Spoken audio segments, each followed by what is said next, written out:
Squas Reviews with the ATW, we have a little word with you, an interview of why you agreed to this match. Okay, Squaw. I'm just gonna sit down right here. So, what happened was, I was walking backstage, right, with my Nighthound buddies. My Nighthounds, let's just say they want to go get some coffee. What happened was that the Nighthounds left me behind for a little bit because I had to go get food. And Big Todd just, like, this big SOB just came out of nowhere and, like, attacked me.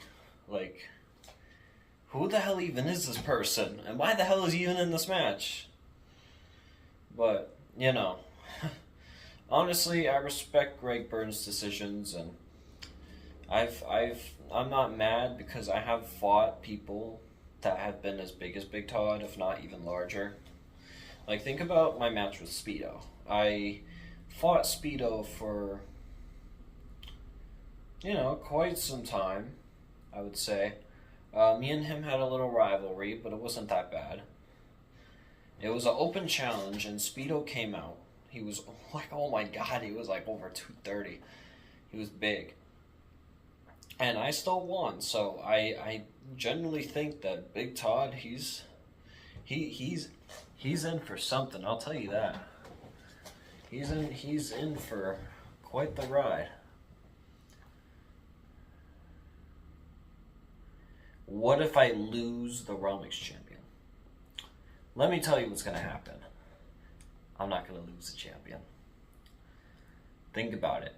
Think about it, Squaw. Think hard, because I've held this title for like almost a year. Like, it is not going to leave me in the dust. At least not to Big Todd. And even if it did, like, I wouldn't want someone like Todd leading the Realmix. Get out of here, man. Todd, I just can't explain that dude because I don't know him, but, like, I do not want Southern influence in our group.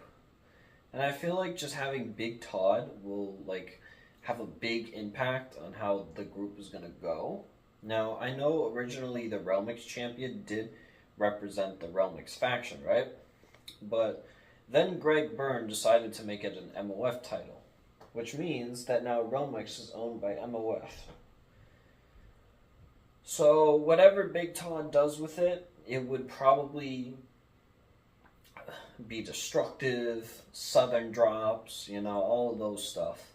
Like, he gave me a Southern drop in the backstage area, and oh my god, I had a broken neck, I had to check my back,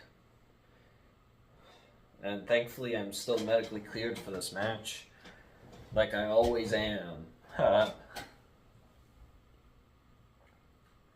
Oh, with Jay? You're trying to interview me with Jay now? Like, I mean, yeah, I guess Jay has been part of this too, but yeah, how is this affecting me going into the Clash?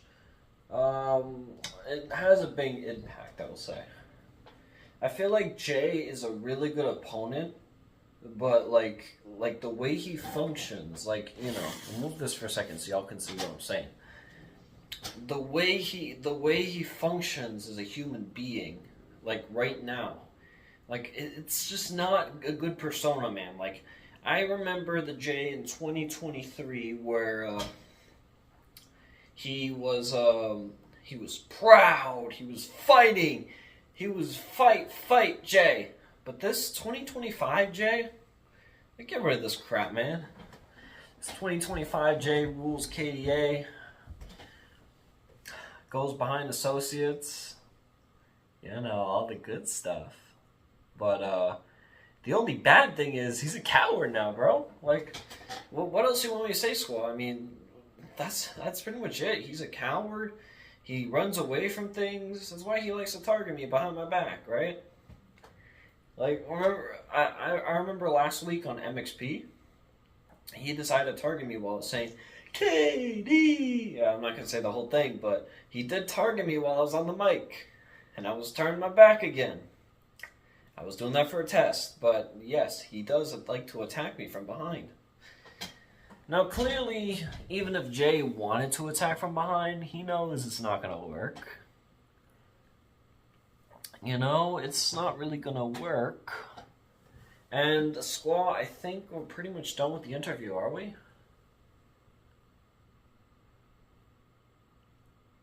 Alright. We'll talk about that in a moment. Okay, Squaw, that is a pretty good question. I'm not gonna lie. I'm definitely not too intimidated by Big Todd. I know Big Todd. I don't really know him that much, but he's a really big guy. He's got a very large frame. Obviously, I'm a medium frame, so there's a difference there. Big Todd is a very intimidating person overall. I've watched his matches back at CLW, and he's I would say he's pretty good, man. Like what is that CLW called? Like the CLW champion or something? Yeah, he won that. I was looking back at some of his videos earlier today, and I would say, man, this was pretty good. Big Todd, he's a pretty good opponent. Like, I think generally the MOF crowd has like been waiting for a moment where like the anticipation of having a big, you know, like a big SOB versus the Warrior, like that's really gonna make us some money right there. There's two big behemoths. Like, all of my other opponents have been lightweights, just normal heavyweights, but a super heavyweight. Man, that's gonna be something, man. Like, I know I've had opponents like Jay in the past. He was maybe like 120, 130. He was very skinny. He looked like a fucking cardiac kid. I've had opponents like Speedo. Now, Speedo is big, but he's not like a behemoth kind of size. He's more like a very slim 220 pounder. Then you got guys like what is it called? You got guys like Malik, right? Malik's that small little KD associate. You know?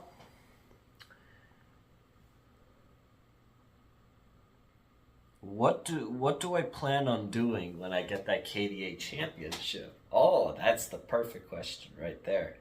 Squaw, hold that thought. Because when I get the KDA championship, whether I lose this title during Big Todd's match or not, I'm guaranteed to walk out. Because, you know, the one thing is, Greg may have banned Nighthounds from ringside for Ignite, but because it's the Clash, he can't ban it for the Clash. Which means if I wanted to, and Jay brings out his associates, I can easily bring the Nighthounds out, and they will outdo KDA. Then what's going to happen is, I'm going to take that KDA championship, I'm going to put it around my waist, I'm going to crown it on my waist. And then what I'm going to do is I'm going to start making a bunch of shit in the Discord server. I'm going to rule the group in MOF. We're going to maybe do a couple transfers, you know. And then when I'm champion, Jay, Malik, who else? Greg, Sam, they will not be anything in KDA. It'll be me, Soulball, Brock, Stanley, the Nighthounds, and the KDA force. You know what I mean? So, I'm pretty excited and genuine about winning that title. I've gotten some pretty good training in. I think Coach Bard was training me a little earlier for the match, and I think I'm in pretty good shape. I'm generally prepared for this match. I feel like this is like the match that everybody's been wanting. Not just Big Todd, but I think the match between me and Swaggler for like the rematch would be kind of cool, because what happened last time was I won against Jay Swaggler.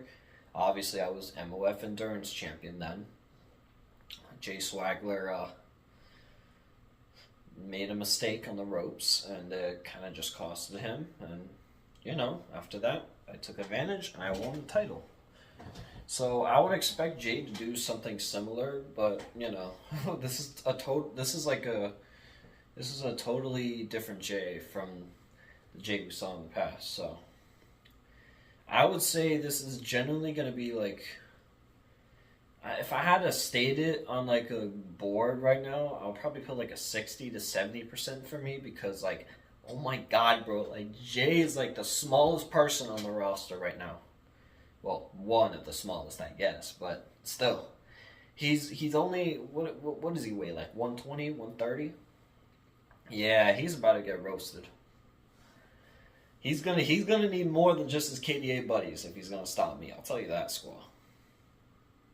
Yeah, that's for sure. Now I do gotta go because I still gotta prepare for this match.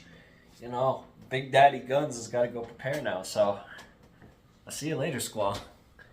But this was a good talk, man. This was a good talk. Boom, boom, boom.